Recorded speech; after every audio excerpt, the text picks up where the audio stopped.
ಭಗತ್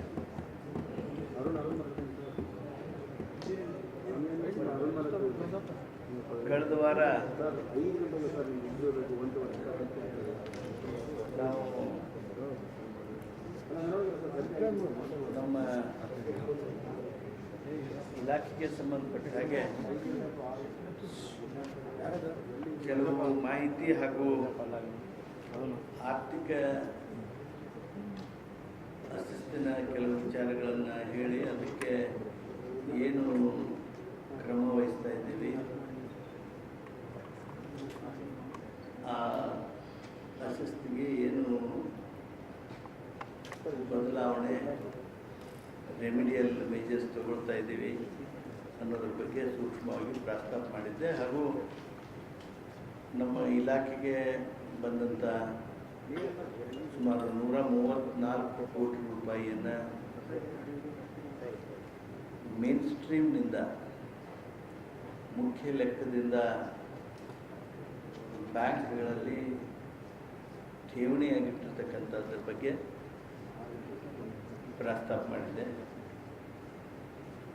ಅದೇನು ನಮಗೆ ಅವತ್ತು ಮಾಹಿತಿ ಸಿಕ್ಕಿತ್ತು, 134 ಕೋಟಿ ರೂಪಾಯಿ ಠೇವಣಿ ಆಗಿದೆ ಅಂಥೇಳಿ, ಅದು ಕನ್ಫರ್ಮ್ ಆಗಿದೆ. ಆ ಘಟನೆ ಆದಮೇಲೆ ನಾನು ಬೇರೆ ಬೇರೆ ಬ್ಯಾಂಕ್ಗಳಲ್ಲೂ ಸಹಿತ ಇಂಥ ಅಕೌಂಟ್ಸ್ ಇದೆ, ಠೇವಣಿಗಳಿವೆ,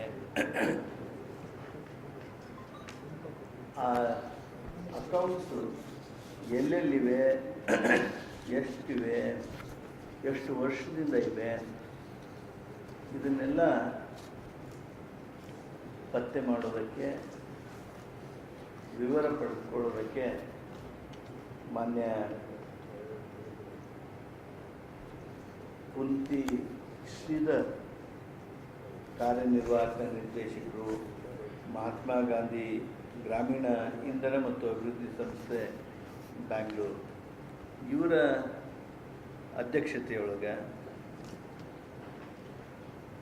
ಒಂದು ಸಮಿತಿಯನ್ನು ನೇಮಣಿಕೆ ಮಾಡಿದ್ದೇನೆ. ಈ ಸಮಿತಿಯಲ್ಲಿ ಕುಂತಿ ಶ್ರೀಧರ್ ಜೊತೆಗೆ ಮಹಾದೇವ್ ಆರ್ಥಿಕ ಸಲಹೆಗಾರರು, ಗ್ರಾಮೀಣ ಅಭಿವೃದ್ಧಿ ಮತ್ತು ಪಂಚಾಯತ್ ರಾಜ್ ಇಲಾಖೆ, ಅನ್ವರ್ ಪಾಷಾ ನಿವೃತ್ತ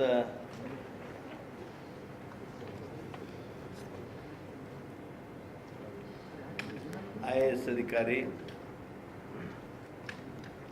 ಡೈರೆಕ್ಟರ್ ಗುಣಮಟ್ಟ ಮೇಲ್ವಿಚಾರಣೆ,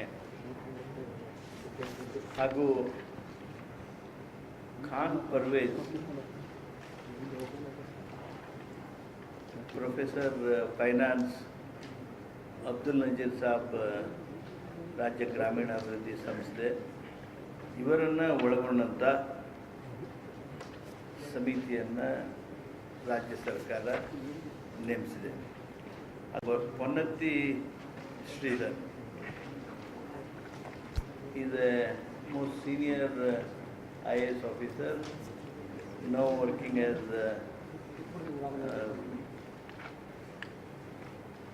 CEO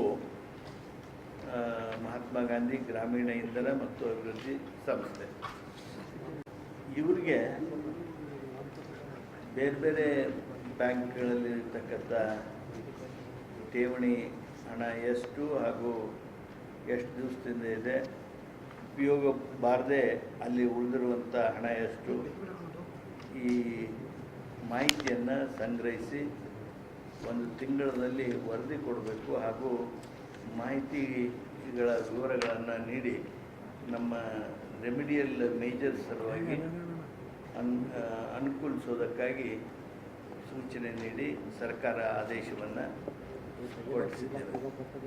ಈ ಸಮಿತಿಯವರು ಕೆಲಸ ಮಾಡೋದಕ್ಕೆ ಪ್ರಾರಂಭ ಮಾಡಿದ ಮೇಲೆ ಹಲವಾರು ಮಾಹಿತಿಗಳು ನನಗೂ ಬಂದಿವೆ.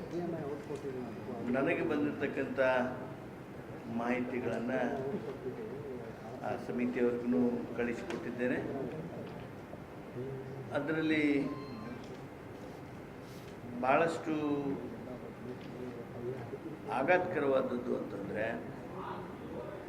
13ನೇ ಹಣಕಾಸು ಆಯೋಗದ ಹಣ ಏನಿದೆ, 13th finance commission, right from 2009-10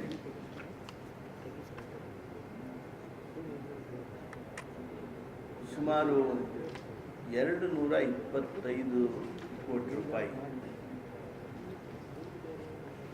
225 crores is deposited in various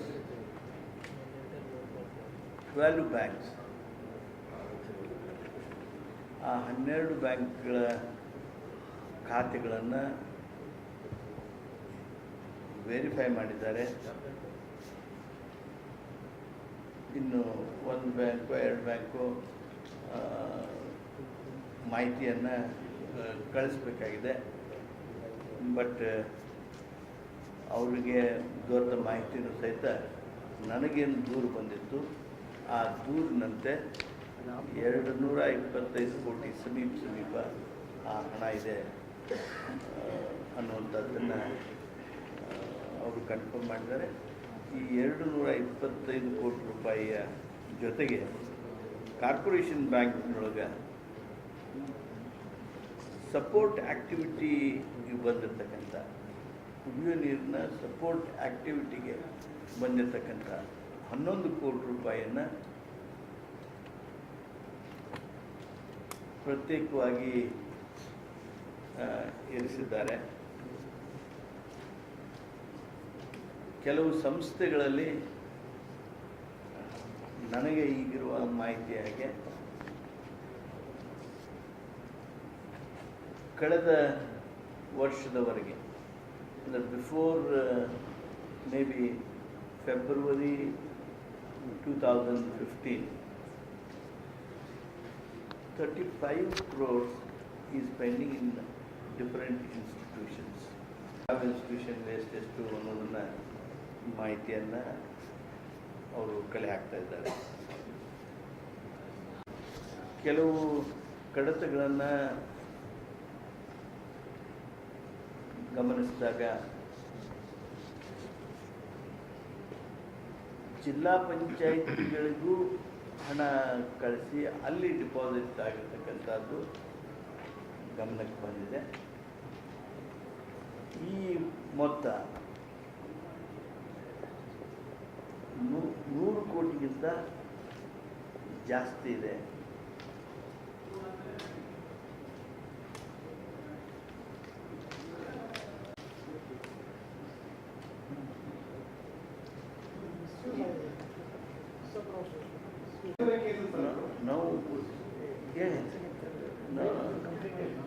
Let me complete. ಆಮೇಲೆ ಈ ಮೊತ್ತಗಳು ಏನಿದೆ, ಈ ಮೊತ್ತಗಳು ಸಹಜವಾಗಿ ನಮಗೆ ಭಾಳಷ್ಟು ಆಶ್ಚರ್ಯ ಹಾಗೂ ನೋವು ತರ್ತಕ್ಕಂಥ ವಿಷಯಗಳು.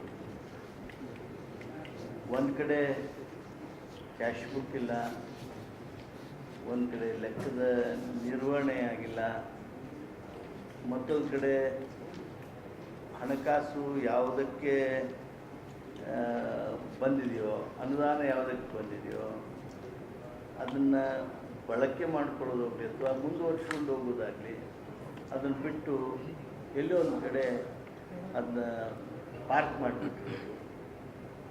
We can understand something to be parked in February, March, April, and again that to be brought back to mainstream, taken on mainstream, either as opening balance or something.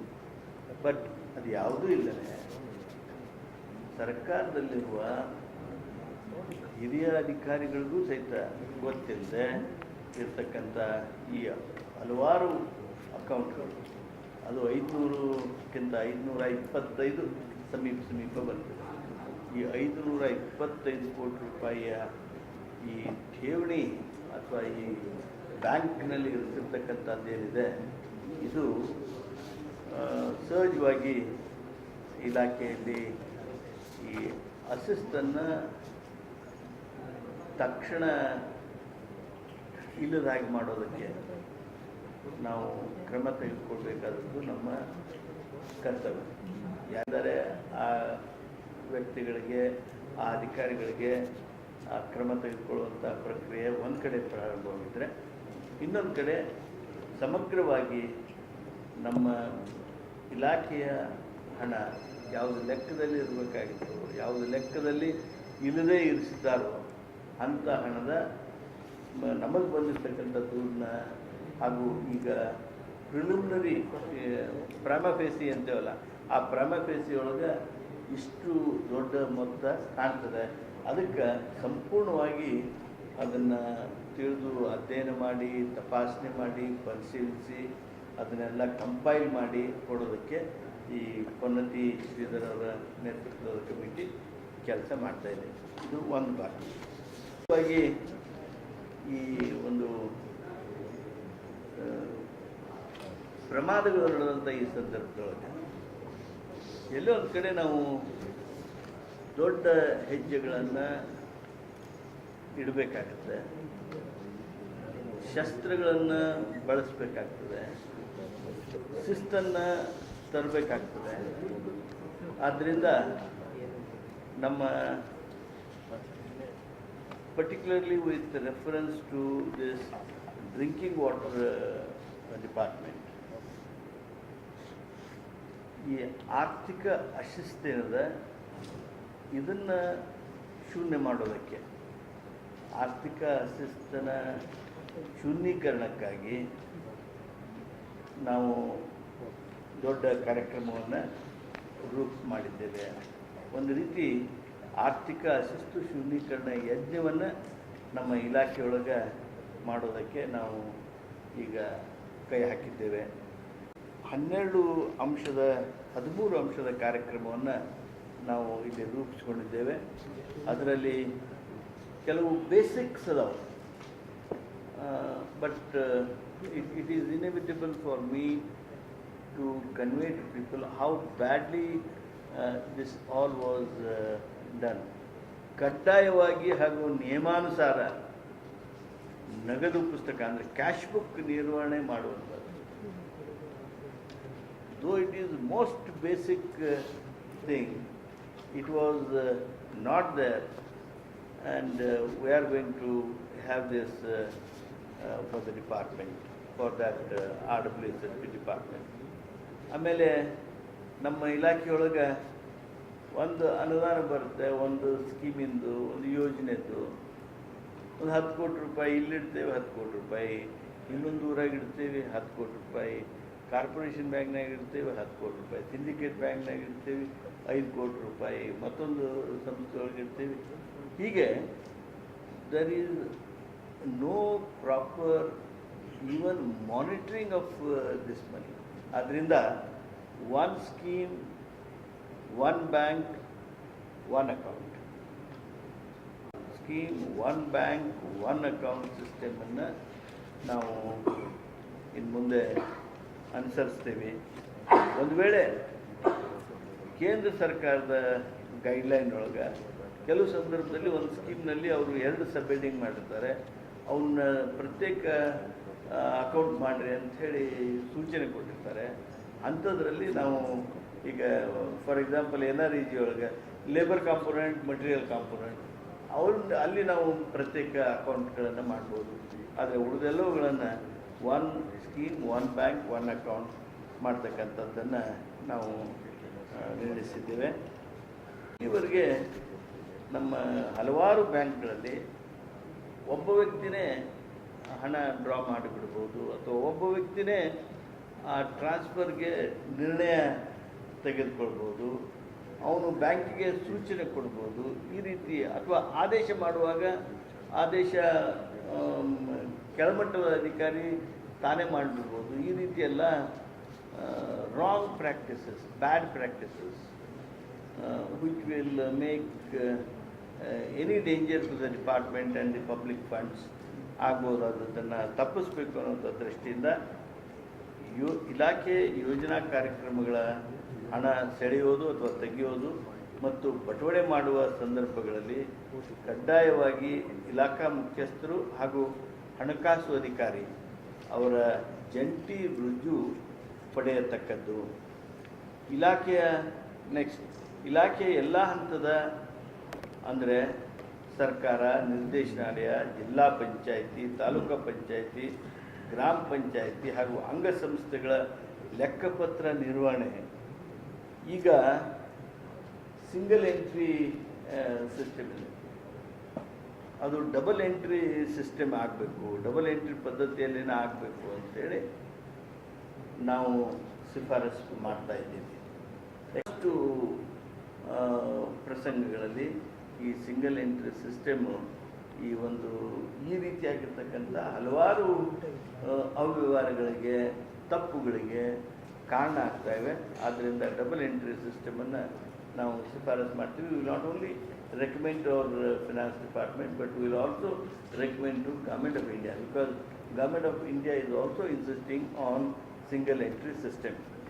ಆಮೇಲೆ ಈ ಇಲಾಖೆಯೊಳಗೆ ಬ್ಯಾಂಕ್ ಮೂಲಕ ನಡೆಸ್ತಕ್ಕಂಥ ಎಲ್ಲ ಹಣಕಾಸಿನ ವಹಿವಾಟುಗಳು ಮಾಹಿತಿ ತಂತ್ರಜ್ಞಾನ IT ಮೂಲಕ ಅಂದರೆ ಎಲೆಕ್ಟ್ರಾನಿಕ್ ಫಂಡ್ ಮ್ಯಾನೇಜ್ಮೆಂಟ್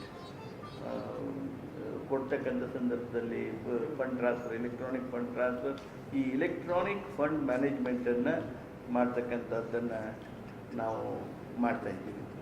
ಈ EFMS ವಿಲ್ ಹೆಲ್ಪ್. ತಮಗೆಲ್ಲ ಗಮನಿಸಿದಾಗೆ ನಮ್ಮ NREGಯಲ್ಲಿ ಸಾಕಷ್ಟು ಶಿಸ್ತನ್ನು ತರೋದ್ರೊಳಗೆ EFMS ನಮಗೆ ಭಾಳಷ್ಟು ಅನುಕೂಲ ಆಯಿತು. ಆಮೇಲೆ ಲೆಕ್ಕ ಪರಿಶೋಧನೆ ಈ ಇಲಾಖೆಯೊಳಗೆ it was just absent since last 5-6 years. Even chartered accountants who were earlier made to make audit, they were disbanded. There were no periodical internal audits. There was no reconciliation. We have now decided that ಈ ನಿಯತಕಾಲಿಕ ಲೆಕ್ಕ ಪರಿಶೋಧನೆ ಹಾಗೂ ಸಮವರ್ತಿ ಲೆಕ್ಕ ಪರಿಶೋಧನೆ ಅಂದರೆ periodical internal audit and concurrent ಆಡಿಟನ್ನು ಕಡ್ಡಾಯವಾಗಿ ಮಾಡೋದಕ್ಕೆ ಕ್ರಮ ತೆಗೆದುಕೊಳ್ತಾ ಇದ್ದೀವಿ. ಇಲಾಖೆಯ ಹಣಕಾಸು ಲೆಕ್ಕಪತ್ರ ಹಾಗೂ ಲೆಕ್ಕ ಪರಿಶೋಧನಾ ವರದಿಗಳು, accounts and the audit reports, ಇವುಗಳನ್ನು ವೆಬ್ಸೈಟ್ನಲ್ಲಿ, ನಮ್ಮ ಡಿಪಾರ್ಟ್ಮೆಂಟ್ ವೆಬ್ಸೈಟ್ನಲ್ಲಿ ಹಾಕೋದಕ್ಕೆ we have now decided, so that it will be transparent. Anybody can question, anybody can bring it to the notice of the relevant authorities, and whosoever tries to make malpractice are exposed at the first stage itself. ಈ ಎಲ್ಲ ಕಾರಣದಿಂದ ಅದನ್ನ ವೆಬ್ಸೈಟ್ಗೆ ಅಳವಡಿಸ್ತೀವಿ. Vigilance cell ಮಾಡಬೇಕು ಅಂಥೇಳಿ ಚರ್ಚೆ ಚಿಂತನೆ ಭಾಳ ದಿವಸದಿಂದ ಇತ್ತು, ಆದರೆ ಆ ರಚನೆ ಆಗಿರಲಿಲ್ಲ. ಅದನ್ನು ರಚನೆ ಮಾಡಿ ಕಾರ್ಯಾನುಷ್ಠಾನಕ್ಕೆ ತರುವ ನಿರ್ಣಯವನ್ನು ಮಾಡಿದ್ದೇವೆ. ಈ ನಿಯತಕಾಲಿಕ ಲೆಕ್ಕ ಪರಿಶೋಧನಾ ವರದಿಗಳು ಮತ್ತು ಅನ್ಯ ತನಿಖಾ ವರದಿಗಳು ಅಂದರೆ ಫಾರ್ ಎಕ್ಸಾಂಪಲ್ CAG ರಿಪೋರ್ಟ್ಸ್, ಇವೆಲ್ಲ ಅದ್ರ ಮೇಲೆ ಕ್ರಮಗಳನ್ನು ನಾವು ಜರುಗಿಸ್ತಾ ಇರಲಿಲ್ಲ. It is very unfortunate. It is sometimes what is really desired are totally not attended. ಈ ಅನ್ಯ ತನಿಖಾ ವರದಿ ಇರಲಿ, ಲೆಕ್ಕ ಪರಿಶೋಧನಾ ವರದಿ ಇರಲಿ, ಇವುಗಳನ್ನು ಪರಿಶೀಲಿಸಿ ಅವುಗಳ ಮೇಲೆ ಏನು ಕ್ರಮ ಇಡಬೇಕೋ ಆ ಕ್ರಮ ಇಡೋದಕ್ಕೆ ಸೂಕ್ತವಾಗಿರ್ತಕ್ಕಂಥ ಎಲ್ಲ ಹೆಜ್ಜೆಗಳನ್ನು ಇರಿಸಬೇಕು ಅಂತೇಳಿ ನಿರ್ಣಯಿಸಿದ್ದೇವೆ. ಅವುಗಳನ್ನು ನಿಯೋಜಿಸುವ ಅಥವಾ ಸ್ಥಳ ನಿಯುಕ್ತಿಗೊಳಿಸುವ ಮುನ್ನ ಆಡಳಿತ ಇಲಾಖೆಯ ಸಹಮತಿಯನ್ನು ಪಡಿಬೇಕು ಅನ್ನುವಂಥ ಆ ಶಿಫಾರಸನ್ನು ನಾವು ಫಿನಾನ್ಸ್ ಡಿಪಾರ್ಟ್ಮೆಂಟ್ಗೆ ಕಳಿಸ್ತಾ ಇದ್ದೀವಿ.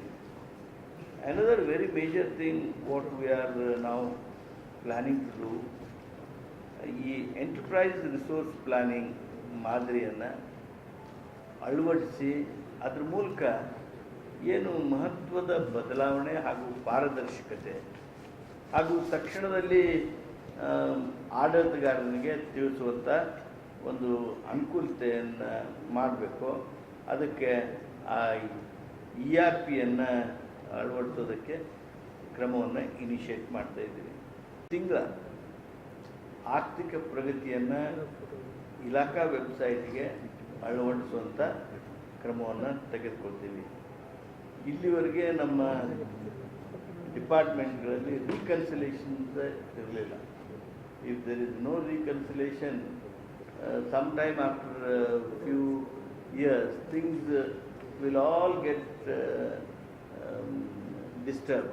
ಅದಕ್ಕೆ ರೀಕನ್ಸಿಲೇಷನನ್ನು ಪ್ರತಿ ಮಾಹೆ ಟ್ರೆಜರಿ ಹಾಗೂ ಬ್ಯಾಂಕ್ ಖಾತೆಗಳ ರೀಕನ್ಸಿಲೇಷನನ್ನು ಕೈಗೊಳ್ಳೋದಕ್ಕೆ ನಿರ್ಣಯಿಸಿದ್ದೇವೆ. ಈ 13 ಅಂಶಗಳ ಮುಖಾಂತರ ನಮ್ಮ ಆರ್ಥಿಕ ಅಶಿಸ್ತನ್ನು ಶೂನ್ಯೀಕರಣ ಯಜ್ಞದ ಮೂಲಕ ನಮ್ಮ ಪ್ರಯತ್ನ ನಾವು ಮಾಡಲಿದ್ದೇವೆ.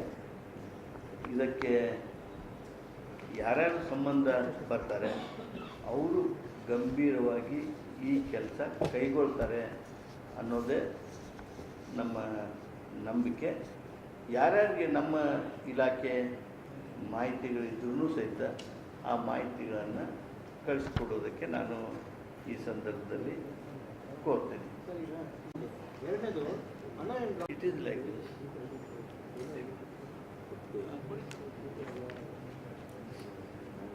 C, it is like this. ಇದು ಮೇನ್ ಸ್ಟ್ರೀಮ್ನಿಂದ ಪ್ರತ್ಯೇಕಗೊಳಿಸಿ ಅಲ್ಲಿ 1 ತಿಂಗಳಿಟ್ರಿ, 2 ತಿಂಗಳಿಟ್ರಿ, 3 ತಿಂಗಳಿಟ್ರಿ, with good intention of bringing it back to mainstream for a project, then that is one thing.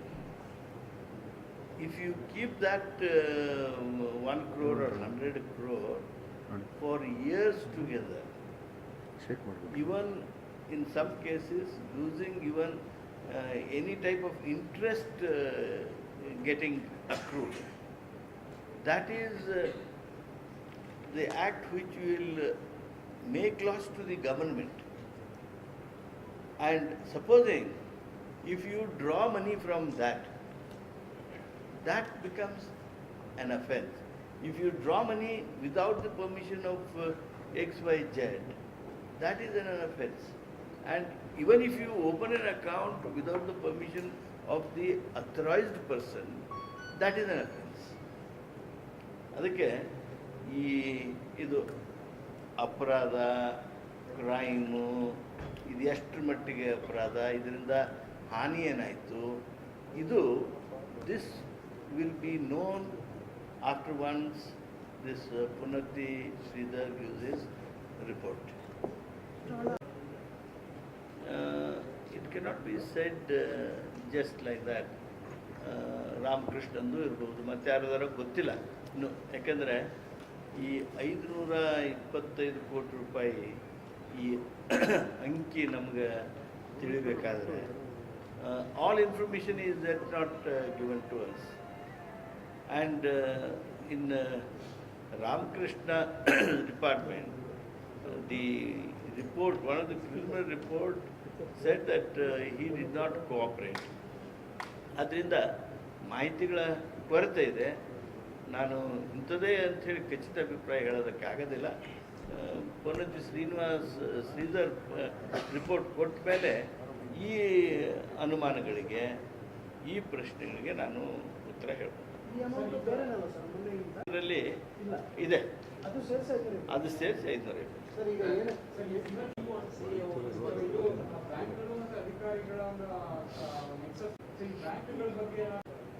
Right now, I will not comment anything about banks.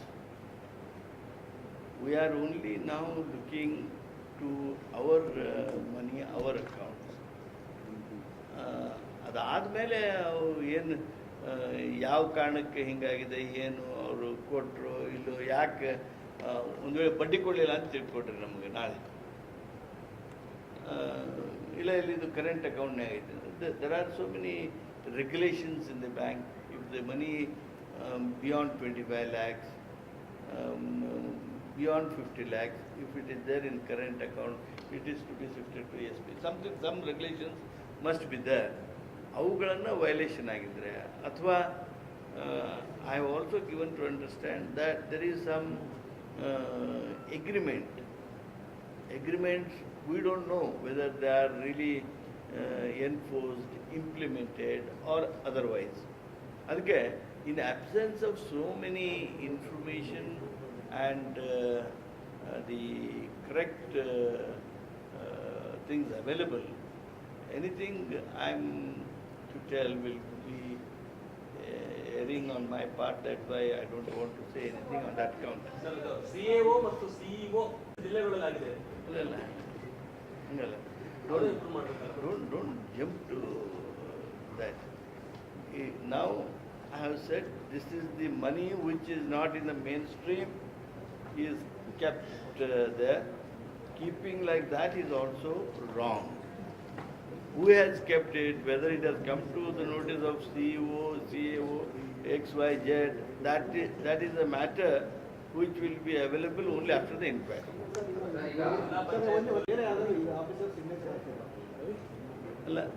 See, this is the question I will not be able to answer in absence of all information available at my hand. ನಾ ಏನೇ ಹೇಳಿದ್ರು ಸಹಿತ ಅದು ತಪ್ಪಾಗಬಾರ್ದು. Yes, I will come to that question. Yeah, ma'am. This is people's money. This is people's money, and this is kept in wrong way in some of the banks. All that money, whatever is there, is government's money. Everything shall be recovered, even till last paisa. I will come in a later stage. Any idea as to the total fund allocation every year and the No. This you don't jump to a conclusion that this is pilferage. This is the money which has gone from mainstream wrongly by maybe with some vested interest also. We are now totally focused to recover that money, to bring back that money to the mainstream, number one. Number two, make all possible efforts to see that financial discipline is back in the department. ಆ ಕಾರಣಕ್ಕೇ ಈ ಆರ್ಥಿಕ ಅಶಿಸ್ತು ಶೂನ್ಯೀಕರಣದ ಯಜ್ಞವನ್ನು ಮಾಡ್ತೀನಿ ಅಂತ ಹೇಳಿದ್ರೆ ಅದಕ್ಕೆ ಈ 13 ಅಂಶಗಳನ್ನು ಏನು ಕೈಗೊಂಡಿವಿ, ಈ 13 ಅಂಶಗಳನ್ನು ಅತ್ಯಂತ ಗಂಭೀರವಾಗಿ ನಾವು ಅನುಷ್ಠಾನಗೊಳಿಸ್ತೀವಿ. ಇವುಗಳನ್ನು ತಮಗೆ ಹೇಳುವಂಥ ಉದ್ದೇಶನೂ ಇಷ್ಟೇ. Every person whosoever comes in contact with the department, because this is one department where there are thousands and thousands of non-officials also who are monitoring, managing, guiding these institutions, including Gram Panchayat members. ಅವ್ರಿಗೂ ಇದು ಅರ್ಥ ಆಗಬೇಕು. Cash book ಎಲ್ಲರ ಇಲ್ಲ ಅಂದರೆ cash book ಐತೆ ಇಲ್ಲ ಅಂತ ಅವರು ಗಮನಿಸ್ಬೇಕು, ನಾವು ಗಮನಿಸ್ಬೇಕು. ಇಂಥ ಡಿಪಾರ್ಟ್ಮೆಂಟ್ಗಳೊಳಗೆ ಇಲ್ಲದಾದಾಗ ನಾವು ಎಲ್ಲರೂ ಈ ಕಡೆ ಗಮನಿಸಬೇಕು ಅನ್ನೋಂಥ ದೃಷ್ಟಿಯಿಂದ ಈ ವಿವರಗಳನ್ನು ಕೊಟ್ಟೆ. ಎಸ್ ಹೌದು, ಅದಕ್ಕೆ ಆ ದೌರ್ಬಲ್ಯವನ್ನು ನೀವು ಕೊನೆಗಾಣಿಸೋದೇ ನನ್ನ ಮುಂದಿನ ಹೆಜ್ಜೆ. ಈ 525 ಕೋಟಿ ರೂಪಾಯಿ ಹೊರಗೆ ಹೋಗೈತಿ, ಕ್ಯಾಶ್ ಬುಕ್ ಇಲ್ಲ, ಇವನ್ನೆಲ್ಲ ನಿಮ್ಮ ಗಮನಕ್ಕೆ ತರೋ ಉದ್ದೇಶ ಏನು?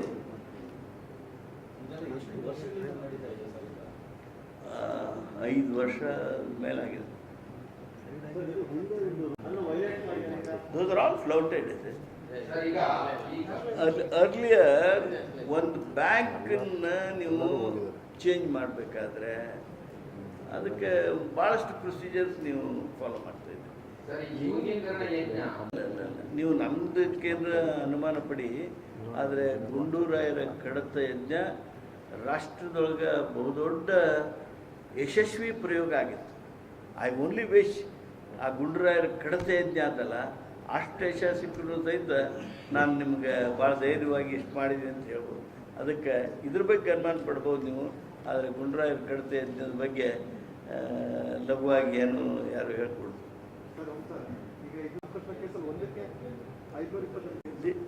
The information to me is, ಈಗ ನಿಮ್ಮ ಹತ್ರ ಇದನ್ನು ಕೊಡು ಅಂತ ಹೇಳಿದೆ, ಬ್ಯಾಂಕ್ದೊಂದು ಸ್ಟೇಟ್ಮೆಂಟು. ಯಾರೊಬ್ಬರು ಸರ್ಕಾರ ಹಾಗೂ ಸಾರ್ವಜನಿಕ ಹಣದ ಬಗ್ಗೆ ಆಸಕ್ತಿ ಇದ್ದವರು, this is what is the money that your department has in these institutions ಅಂಥೇಳಿ ನನ್ನ ಹತ್ರ ತಂದುಕೊಟ್ಟು ನಾನು ಇಮಿಡಿಯೇಟ್ ಅದನ್ನ verify ಮಾಡಿಸಿದೆ. That is how I don't know who has opened that account, whether any money is drawn from that account, if drawn, when it is drawn.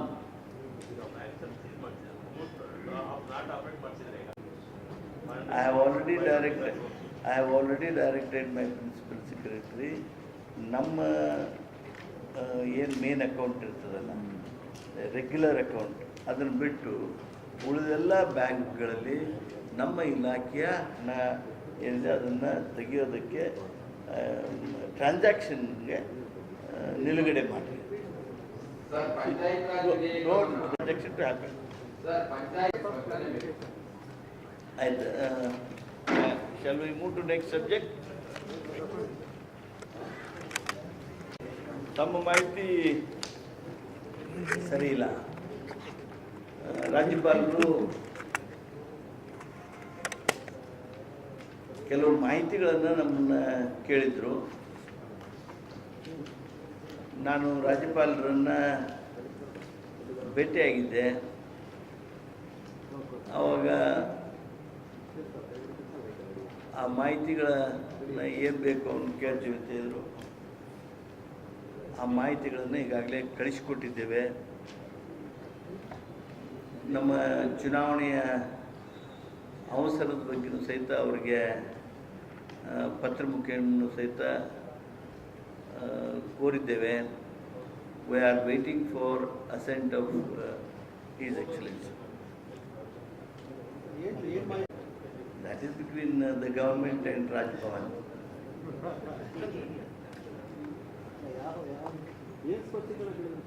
Pardon? ಅಲ್ಲ, ಅದನ್ನೇ ಹೇಳಿದೆ. ಅಲ್ಲಲ್ಲ, ವಿಧೇಯಕ ಸಾರ್ವಜನಿಕರ ಸ್ವತ್ತು. ರಾಜಭವನ ಹಾಗೂ ಸರ್ಕಾರದ ಮಧ್ಯೆ ಕರೆಸ್ಪಾಂಡೆನ್ಸ್ ನಡೆದಾಗ ಅವರು ಕೆಲವು ವಿವರ ಕೇಳಿದಾಗ ನಾವು ಕೆಲವು ವಿವರ ಕೊಟ್ಟಾಗ ಅದು ಪೂರ್ಣಗೊಳ್ಳುವವರೆಗೆ ಅದನ್ನು ಚರ್ಚೆ ಮಾಡ್ತಕ್ಕಂಥದ್ದು ಏನಿದೆ ಅದು ಶಿಷ್ಟಾಚಾರಕ್ಕೆ ಸರಿಯಾದದ್ದು ಅಲ್ಲ. ಎರಡೂ ಸದನದಲ್ಲಿ ವಿಸ್ತಾರ ಕೆಲವು ವಿವರ ಕೇಳಿದಾರೆ, ಅವ್ರಿಗೆ ಅನುಮಾನ ಬಂದದ್ದು ಯಾಕೆ ನೀವು ತಿಳ್ಕೊಂತೀರಿ ಈ ಸದ್ಯ? ಕಾನ್ಸ್ಟಿಟ್ಯೂಷನ್ 19A ಕಲಂಗೆ ನಾವು ಅಲ್ಲ, that I will not say yes no anything. ಆ ವಿವರ ಈಗ ಸದ್ಯ ಹೇಳೋದಿಲ್ಲ. ತಂದು ಕೊಟ್ಟರೆ ನಿಮ್ಮಂಥ ಸ್ನೇಹಿತರು ಅದನ್ನು ನಿಮ್ಮ ಕೈಯಾಗಿ ಕೊಟ್ಟೇನೆ. ದೋಸ್ ಅಕೌಂಟ್ಸ್ ಆರ್ ಜೆನ್ವಿನ್. ಅದು ಅಮೌಂಟ್ ಏನು ಕೊಟ್ಟಿದ್ದಾರೆ ಅವರು, ಅದರಲ್ಲಿ ಸ್ವಲ್ಪ ಒಂದು 8-10 ಕೋಟಿ ರೂಪಾಯಿ ಟೋಟಲ್ದಲ್ಲಿ 8-10 ಕೋಟಿ ರೂಪಾಯಿ ವ್ಯತ್ಯಾಸ ಆಗ್ಬೋದು, ಹೆಚ್ಚು ಆಗ್ಬೋದು, ಕಡಿಮೆ ಆಗ್ಬೋದು.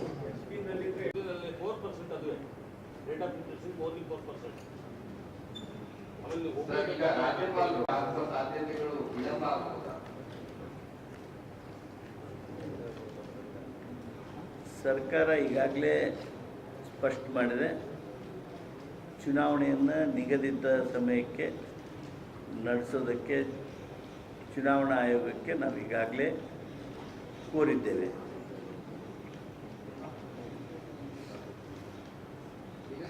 ಅಂದ್ರೆ ಮೀಟಿಂಗ್ ಅಂತ ಅನ್ಕೊಳ್ಬೋದು sir. Yes. Now, I have already made known to you the dates also earlier, and those dates what I have spelled out, that we have requested the election commission, that stands. Sir ನೀವು ಸದನದಲ್ಲಿ BJP leader Pardon? BJP governor ಯಾಕೆ convince ಆಗ್ತಾ ಇಲ್ಲ?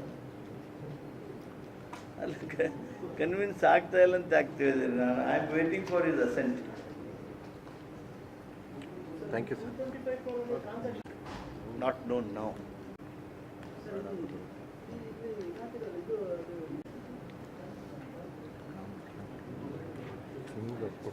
Time ಕೊಟ್ಟಿದ್ದು within 15 days, within before 1st of August, before July 1st.